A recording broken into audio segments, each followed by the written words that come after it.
I was thinking back for a few minutes on everything I've had the opportunity to do in this portion of my career.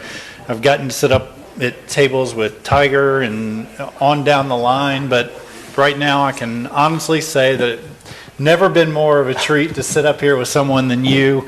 When I started at the PGA Tour as a media official in 2007, I was anxious, I was nervous, I didn't think I'd fit in, I didn't think I'd do a good job. In my first tournament, thank the Lord, where I was the advanced media official, was here at the John Deere Classic, and you were one of the first people I met, and it was then and there that I knew that I'm going to be okay. And that's because of people like you. And every year, I think I told you yesterday, this is just one of 4 tournaments that I have not missed. I do have a say-so in where I get to go, and this is one of the ones that I haven't missed and I don't plan to miss. And so it's obviously with mixed emotions that I'm up here to introduce you and just remarkable career and everything. So with all that, thank you for everything you've meant to me over the years. I see you at so many other tournaments as your way of just trying to make the John Deere Classic a better event, and you've done an incredible job with it. So with that, just a few comments from you on how you're feeling and what you're excited about and looking forward to as you move on to bigger and better, and then we'll take some questions from these guys. Wow, that was very nice, Doug. Yeah, it's gone by quickly. Obviously, my history with the event really was back as John Deere liaison back 1997 when they inked the deal and then built the golf course. And Kim Huffam, of course, was a tournament director here, and just kind of being able to have a John Deere branding mindset into the presentation of the event was something that I was charged with. Never, ever thinking that tournament director would be in my future. Without getting into a long explanation, it did, and I consider it, one of the great blessings of my life, because I led a pretty narrow John Deere, nothing wrong with that, existence before becoming tournament director. But with that assignment, all these other people in town, all of the volunteers and all the sponsors, the PGA Tour people like yourself that I was able to meet, the PGA Tour universe and all of the people in these other cities that I was able to meet.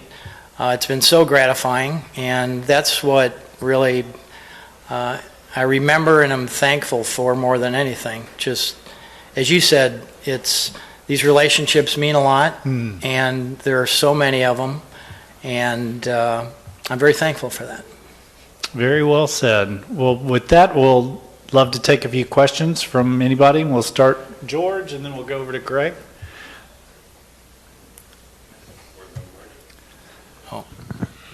Claire, I was at the hotel today watching some of the PGA Tour players doing their workouts, and I was thinking about how much work they put into their game. And for years, they've talked about magic happens at the John Deere Classic. It doesn't really just happen. You have assembled a great team with a succession plan and led something really terrific here. Can you reflect on that a little bit for us? It's one of the things, thanks George, that makes it easy to pass a baton. The staff we have right now, Andrew Lehman is in the front row there. I know it's almost time for me to leave because Andrew's starting to wear a white shirt, so that's never happened before. Little observation. Ashley Hansen as our assistant tournament director, Jen Kress, director of sales, Michaela Booth, director of birdies, Marshall Lamb, and Sarah Hill. They all are just world-class rock stars, and the envy, quite honestly, of other events. We go to PGA Tour meetings and they talk about our group. So in a small office, 7 people, it's nice to be able to retire, if that's the right word for it. I'm still going to be doing a few things with this group in place, and we got our reorganization done last fall. So this event, quite honestly, has been put on more by that group I moved into executive director role on the org chart, which is a great gig because everyone else does the work and I get a paycheck, and that peels off after this year, unfortunately. But anyway, George, it's magic. What's gone on here, and it's layered, with the staff being the first and most important layer, but everything underneath there, all of our board and our volunteer chairs and sponsors and everything else. Big pyramid. You've been very kind and effusive with praise for your staff, but I wonder if you've had any time to reflect on your personal journey and beyond what you responded to Doug, just the idea that people who work in sports say they're going to work in sports forever, and you're pulling the plug on your own terms. It's got to be bittersweet. Not as much as you might think. As far as the bitter part of it, it's been sweet. To me, this is a present moment business, and you better be in the present moment if you want to survive. There are so many things that you have to accept and adapt to that I really have never felt like a big retrospective look, either in the past or a big look forward, was part of the way I approached life or the way I approached this job. My feeling, my prediction is, as I walk out of the stone house in December and these 7 people, it might hit me differently because they're so great to hang with. But there's not any bitterness at all at this point. I'm really excited about this week. We'll put another one in the book. We were reflecting on some of the early events with J.L. Lewis and Mike Brisky in the hot 1999, and Mark Hensby, who's in our field, in 2004, and VJ went in here my first year full-time in 03. So all those things are great memories and things I cherish. But there's not a lot of sadness yet. Maybe I'll get sad sometime. Craig? Claire, can you talk, was it an 8-iron that you hit on the 17th hole to close out Dick Von Mauer in the Davenport Country Club Championship? I'll tell you the finish if you want, but none of these people are going to want. No. I just thought, you're here, you might as well talk about golf shots. It was a 3-iron on 17 that there we did go. the deal. Yeah. Oh, wow, okay. When you talk to other tournaments, the relationship and the symbiosis that you brought as a Deere marketer by trade to the position of tournament director, is that a relationship that is the envy of the tour, and is it something that is how is that? Can you reflect on how that's helped the John Deere Classic grow and remain going on 26 years now of tournament sponsorship? Yeah, I don't think it's unfair to say that if it weren't for John Deere, this event would have been gone. And having a world-class, respected brand like John Deere and company like John Deere as title sponsor changed everything. Donated the land, provided the equipment across the entire network. So we are the envy of many events because of the depth of the relationship we have with John Deere. They're a mile and a half up the road. If we need to talk to anybody decision-making wise, they're right there, and they're fully invested in what's going on here. Their involvement in being a good corporate citizen is critically important to them. I remember when I first went through my orientation when I came out of college, first as a John Deere employee. They go, we want to improve the quality of life in the places where we do business. That had nothing to do with the golf tournament. That's in their DNA anyway. The charitable effect of the tournament means a lot to them. So if you go to other events, those title sponsors aren't necessarily in that hometown, in that town. The depth of this also includes they're in the equipment business.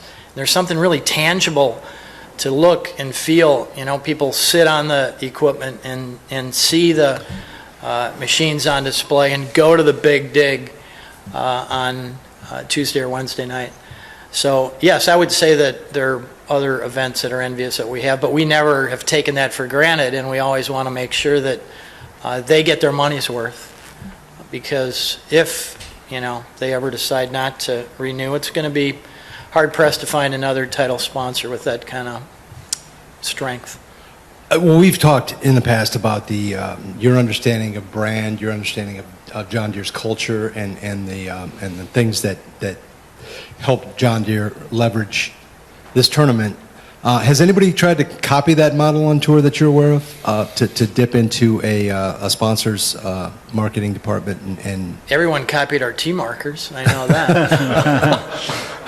That was a branding element that we were. Is that a template that can be replicated in any way across tour?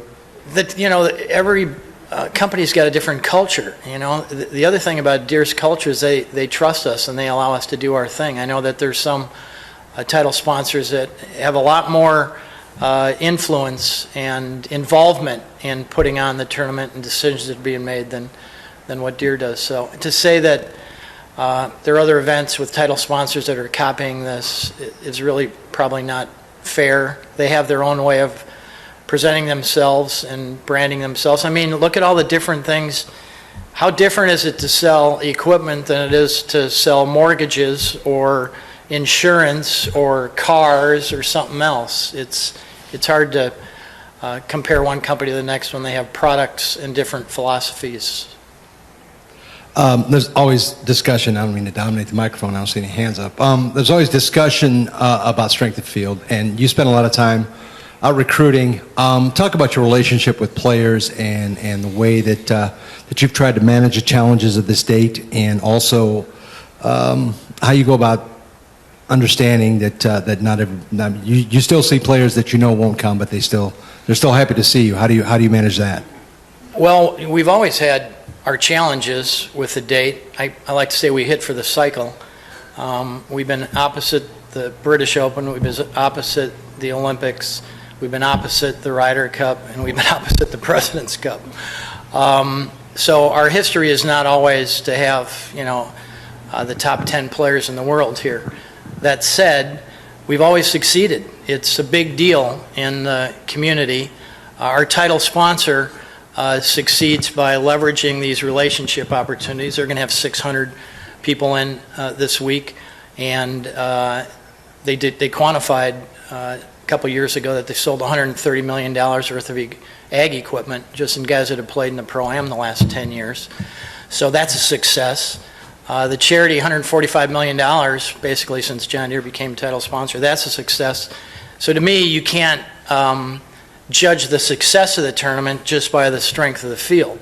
It's always great to have, highly ranked players, high Q rating players here, and we've had our share of those. And when it happens, it's great. One of the local news casters this morning, when they were talking about strength of field, pointed out, yeah, but those people never seem to win. So you always have, question marks going into Sunday. Who's going to be victorious? Who's going to wind up winning? But it's been a successful week anyway. As far as relationships, I think it's important in life to have positive relationships. So whether or not that means that they're going to come here some year or not, that's the hope. But look at Jason Day. I mean, we gave him a spot as a 17-year-old. He made his first check here.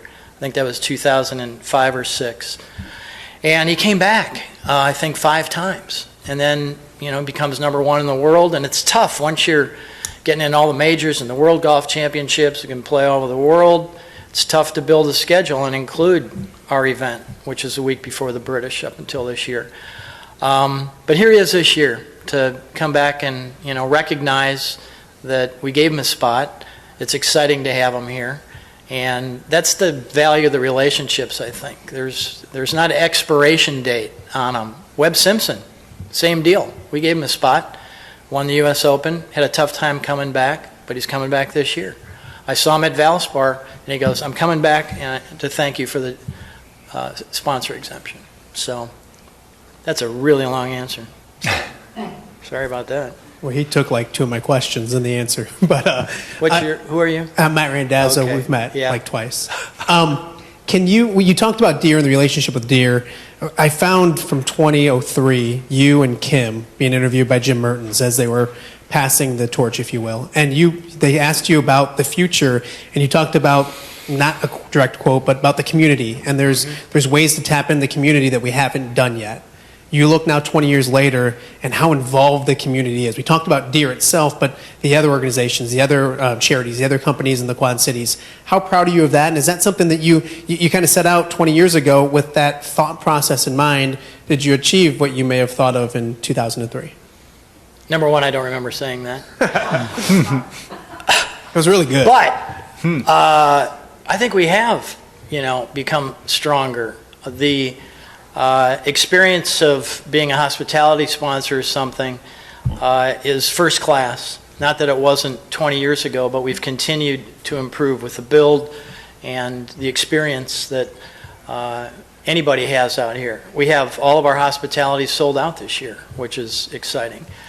So I think we have tapped into, if that's the way I term, more corporate sponsorships. And certainly on the charity side, I don't know what our number was back in 2003.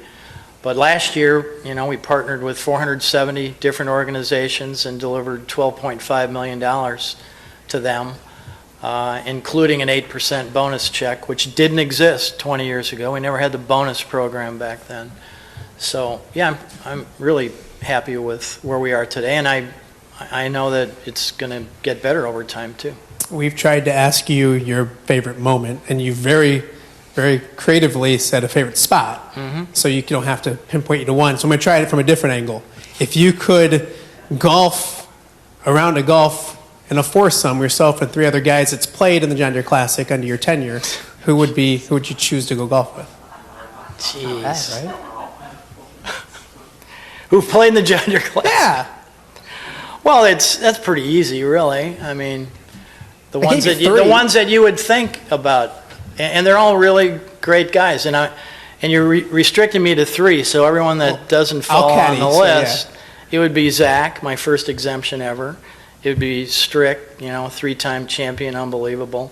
And Jordan Spieth. I just think the world of him, even though we're still waiting for him to come back, and I'm sure he will someday, soon.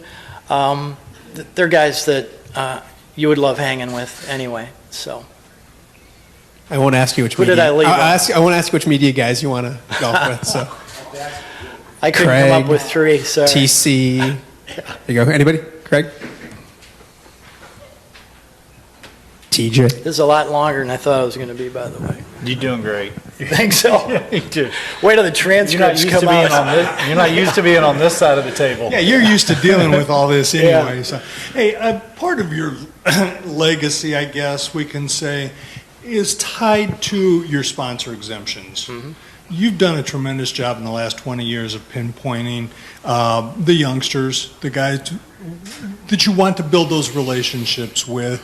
Talk about that and what that means to you, having seen some of these guys handpicked, quote unquote, these guys for the sponsor exemptions and what they have done for this tournament as a result of those sponsor exemptions. I didn't start it. I was on the executive committee with Kim as a tournament director when we invited Lucas Glover and Zach Johnson and others. I certainly believed that was a way to start relationships that could, over time, pay off with players coming back who had accomplished great things, and it did. I've kind of compared it, I guess, to an IPO, where there's an initial public offering of this new product, and there's no promise that there's going to be success, but you try to do your homework and identify guys, in this case, that were going to be successful as athletes, but quite honestly, we also were really focused on young men that we liked and respected and had a lot of regard for.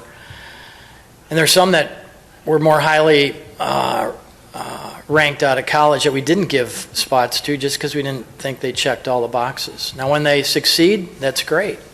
I'm going to give you a true confession right now, because people have said, oh, wow, you did a great job picking exemption. I said no to Scotty Scheffler, okay? So don't give me too much credit. That's one that really kind of was a whiff, but I think he's going to do okay. Anyway, that's the philosophy. It's changed now again, though.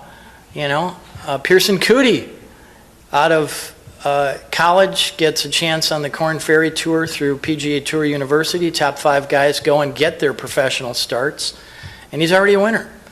So we'll see how that goes over time. Chris Gotterup this week is really an easy guy to root for all those reasons I talked about, as is Patrick Flavin, as is Quinn Riley, as is Luke Gannon, all great gentlemen and terrific athletes and people we expect great things from, and we expect them to come back. Over here.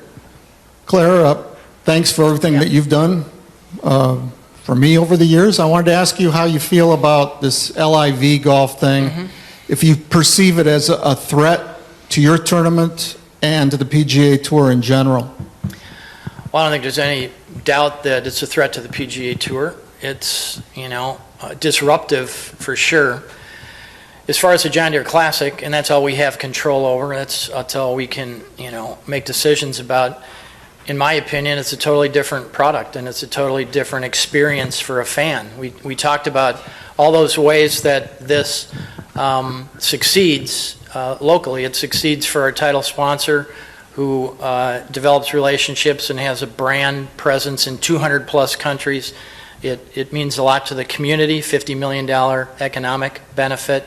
We'll leave $12 to $13 million left to charity when it's all over. There's 156 world-class players in a traditional format where only half of them make it to the weekend.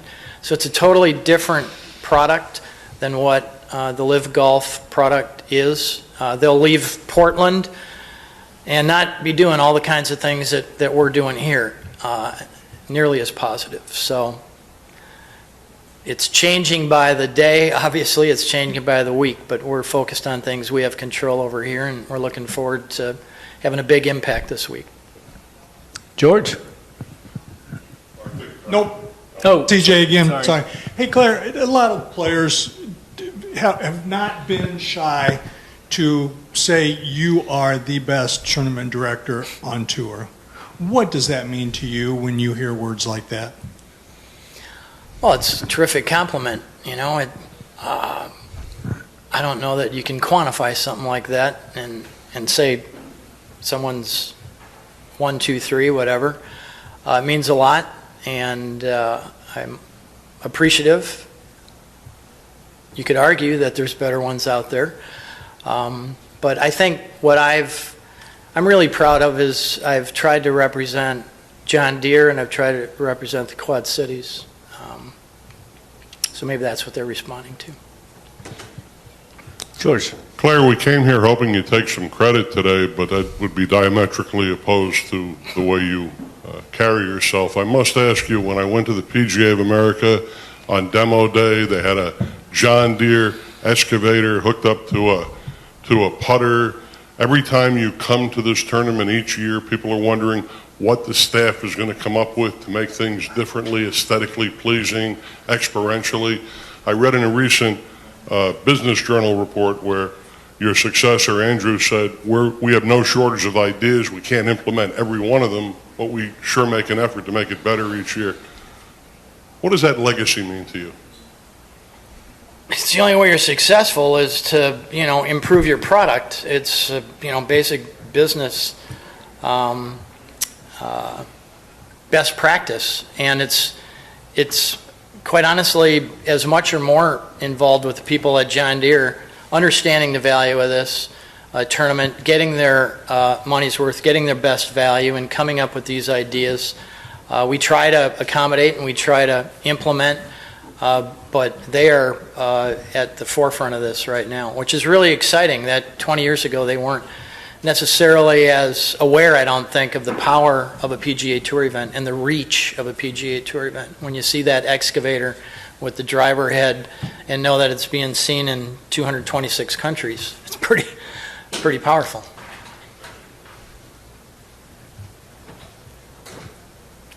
Anybody? All right. Well, so last question, we'll let you go. What's the next? Yeah. What's on the horizon?